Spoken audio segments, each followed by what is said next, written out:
Hello, hello les amis, aujourd'hui on va parler un peu plus du doute, des peurs qu'on peut avoir par rapport à la création de son business ou dans l'évolution de celui-ci. Donc souvent j'entends des personnes qui me disent oui mais enfin dans l'évolution justement de leur business ou dans la création, oui mais j'en suis pas capable, je crois que je vais jamais y arriver, je vais reprendre un job de salarié comme ça sera plus simple. Et déjà, ce que j'ai envie de vous dire, c'est vous êtes juste des personnes normales si ça vous arrive. Croyez pas que vous êtes isolés. On passe tous par des moments comme ça. Que ce soit au début de son entreprise, que ce soit moi, ça fait 11, 12, 2010, donc ça va faire 12 ans bientôt que je suis entrepreneur et ça m'arrive encore d'avoir ce doute qui est là. Et en fait, j'ai envie de vous donner une petite connexion. Une petite connexion, super. J'ai envie de vous partager un petit peu une métaphore en fait. C'est un petit peu, moi je vois un peu le doute. En fait, je vois même le business comme ça. C'est un petit peu comme si on était dans un... Hop, on n'a pas de wifi, donc je rentre à la maison. Hop, je vais m'installer dans le fauteuil. Comme ça, vous saurez tout. Donc, je reviens parce que vous voyez le doute. Ça sème le doute sur, tiens, qu'est-ce que je voulais dire en fait. Donc, l'idée, elle est assez simple. C'est un petit peu comme si on était sur un jeu vidéo. On est les personnages, on est les personnes qui jouent. On n'est pas les personnages du jeu, on est les personnes qui jouent. C'est-à-dire qu'on a les manettes. C'est nous qui avons le contrôle, le pouvoir, la possibilité de demander à quoi que ce soit à l'univers. Généralement, quand tu joues pour la première fois un jeu, surtout si tu es débutant et que tu n'as jamais joué, c'est-à-dire un peu mon cas, euh, quand tu vas jouer la première fois, ça va pas être, tu vas pas gagner. Il y a des chances que ça marche pas du premier coup. Tu vas t'entraîner une deuxième fois, une troisième fois, une quatrième fois, puis à un moment donné, ça va même être amusant parce que tu vas te rendre compte de comment fonctionne le jeu, des subtilités du jeu, et là, hop, tu gagnes et tu passes au niveau 2. T'arrives au niveau 2, c'est un petit peu comme si tu recommençais en mode débutant. Tu passes un palier, ce qu'on appelle aussi des plafonds de verre. T'arrives dans ce niveau 2, ah, ça se complexifie. J'ai pas dit que c'était plus compliqué, ça se complexifie. C'est juste un peu plus complexe. Et là, oh, on doute. Oui, mais je vais pas y arriver. Oui, mais il y a une nouvelle stratégie à mettre en place. Il y a des nouvelles choses à faire. Ah oui, mais... Et puis, à la longue, à force, tu t'entraînes une fois, deux fois. Bam, tu commences à t'amuser. Ça commence à être génial, super. Tu prends confiance. Et hop, niveau 3. Et on repasse un plafond de verre. On repasse sur quelque chose de difficile. Et hop, là, ça recommence. On doute, on sait pas. Et tu vas voir, au fur et à mesure, c'est tout le temps comme si tu étais en train de jouer. Tu es non-stop dans un game.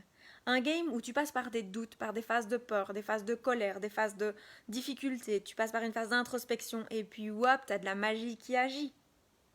L'âme agit d'ailleurs. La magie, c'est l'âme qui agit. Et puis, c'est grandiose, c'est de la joie, c'est du plaisir, c'est de l'amour. Et puis hop, on monte de niveau et hop, on se retrouve face à des doutes et ainsi de suite. Et c'est ça qui est magique. Certains disent ah mais je fais des montagnes russes, je monte, je descends, je monte, je descends. C'est pas tu montes, tu descends. C'est tu montes, plafond de verre.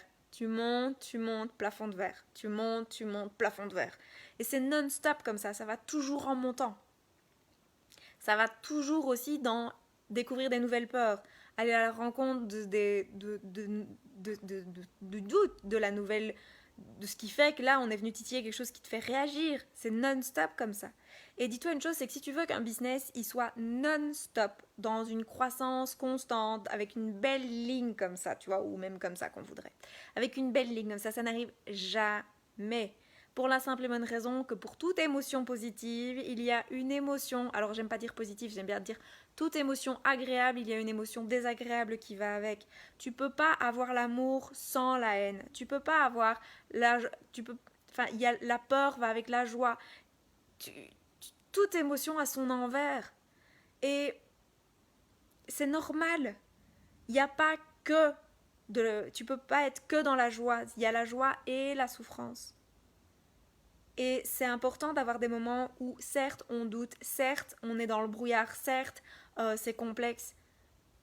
Parce que s'il n'y a pas ces moments-là, tu ne prends pas encore plus conscience de tout ce qui est merveilleux quand c'est merveilleux. Et ça laisse l'espace pour les deux à vivre et exister. Et c'est important de laisser l'espace pour les deux.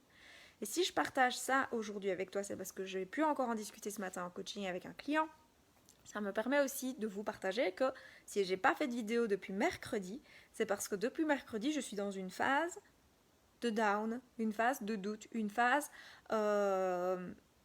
j'ai une forme de colère intérieure, j'arrive pas, j'avais besoin de la laisser passer, il a fallu quasi une semaine. C'est ok de s'autoriser par moment à se dire je ne m'oblige pas à faire un live Facebook, à partager pour la simple bonne raison que je ne suis pas ok pour le moment, je ne suis pas alignée avec ce que je vais dire.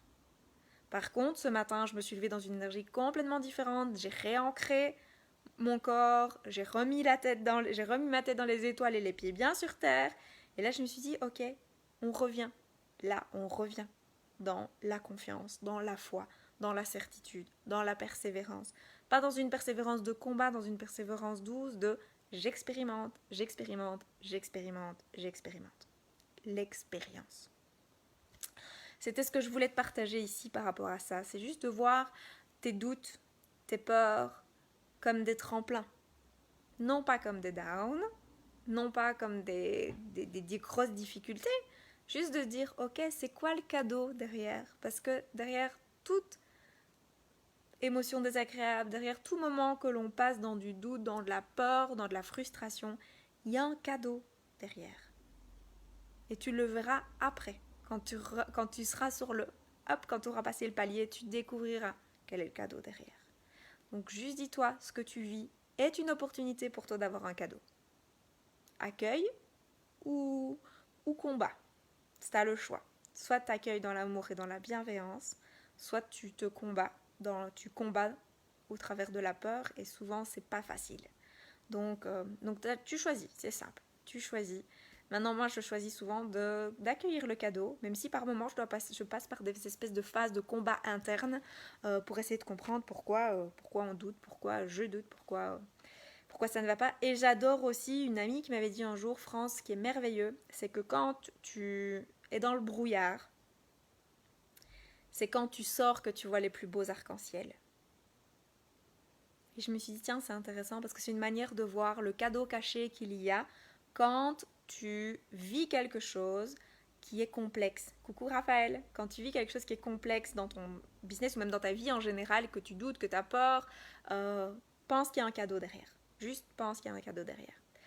Je te souhaite de passer une excellente journée. J'ai fini avec mon monologue parce que je suis contente d'avoir récupéré la connexion. Je vous fais des gros bisous. Je n'hésite pas à liker, à mettre des petits cœurs, à partager cette publication qui peut aider un nombre incalculable d'entrepreneurs qui passent par des phases de doute, de down, de peur et autres. Et je te fais des gros bisous. Ciao.